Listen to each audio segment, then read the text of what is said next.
Olá, meu nome é Carlos Eduardo, sou instrutor de Eletroeletrônica do Senai. Vamos falar hoje alguns assuntos sobre a NR10. O primeiro assunto a ser tratado é o choque elétrico. Na nossa profissão é um risco sempre presente, o choque elétrico.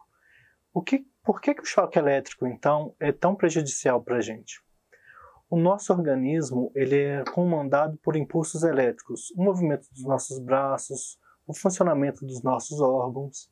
Então, quando a gente entra em contato com a rede elétrica, há um desequilíbrio completo do nosso corpo, o funcionamento dos nossos órgãos. Então, o choque elétrico ele pode influenciar no funcionamento do pulmão, do coração. Né? No caso do pulmão e coração, a gente pode ter a famosa parada cardiorrespiratória.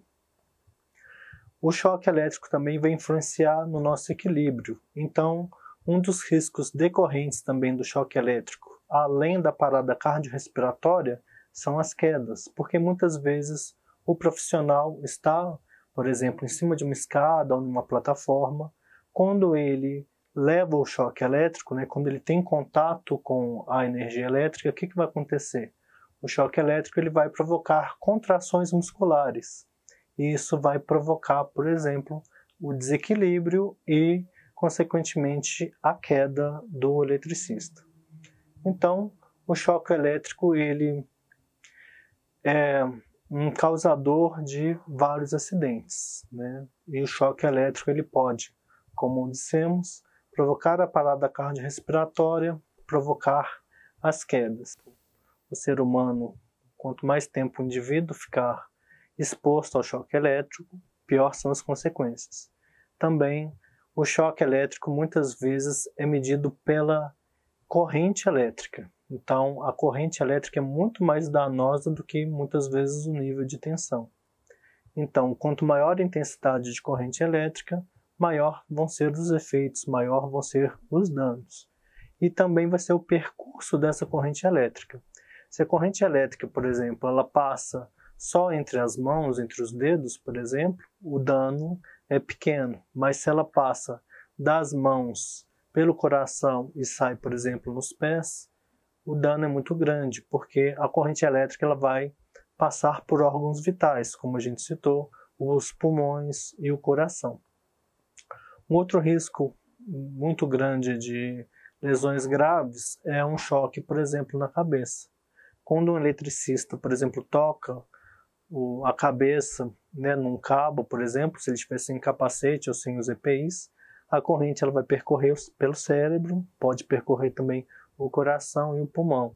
Então, isso seria uma das características, um dos percursos mais danosos, mais prejudiciais para o eletricista, para o profissional que sofreu um acidente com choque elétrico.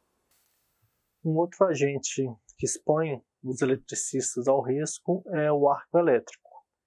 Então, para evitar o arco elétrico, devemos seguir as recomendações da ANEEL, nas questões de abertura, fechamento de chaves, manobra de equipamentos. Qual que é o risco que o arco elétrico ele pode provocar? O arco elétrico ele pode atingir temperaturas de até 19.000 graus. Essa temperatura, para a gente ter uma ideia, é 5 vezes superior à superfície do Sol. Então, com uma temperatura muito elevada, o que pode acontecer? Pode acontecer a fusão, o derretimento, né, dos equipamentos, das ferragens, e esse vapor metálico que é provocado por essa alta temperatura pode atingir o eletricista. Então, existem relatos de arcos elétricos causando ferimentos mortais a uma distância superior a 3 metros. Então, para isso, a gente tem que usar todos os EPIs e seguir todos os procedimentos, né, para evitar mais esse fator de risco. Um outro fator de risco são os campos eletromagnéticos.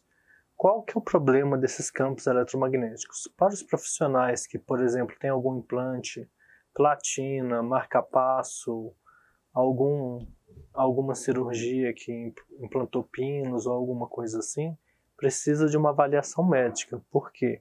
Se esse profissional está exposto a campos eletromagnéticos muito elevados, esse campo eletromagnético pode induzir uma corrente nesses dispositivos que, no caso de um marca-passo, vai prejudicar o funcionamento, né, colocando a vida do eletricista em risco, e no implante, num pino, numa platina, essa corrente induzida, essa tensão induzida nesse elemento pode provocar aquecimento e necrose dos tecidos, ou seja, a morte dos tecidos próximos das regiões desses implantes.